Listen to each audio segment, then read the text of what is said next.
ملګرو خدای دې وکړي چې ټول به راته روغ یاست. نن بیا هم له ډېرې خوندوره ویډیو سره راغلی یو. ویډیو د دې په هکله ده چې څنګه د اختر انځورونه په کوم پروګرام یا کوم اپلیکیشن کې جوړیږي. نو تاسې راسره دغه ویډیو وګورئ او زه به تاسې ته هغه اپلیکیشن وښیم په کوم چې د اختر لپاره تصویران جوړیږي. نو تاسو چې زموږ چینل کې نوي یاستئ نو تاسو په دغه سبسکرایب بټن باندې کلیک وکړئ. د ویډیو څخه لاندې په سبسکرایب بټن باندې بیا دغه ګنټۍ نشان ووهئ، بیا دغه آل ووهئ تر څو زموږ ټولې ویډیوګانې تاسو ته په وخت در ورسیږي.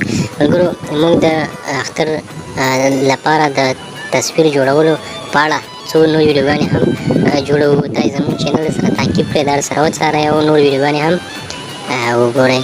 نو زه راځم تاسې ته هغه اپلیکیشن در وښایم. نو ملګرو زما په دې سکرین باندې دغه څلور اپلیکیشنونه دي، ټول یې د پکسلاب او یا هم د پښتو پکسلاب په نوم دي.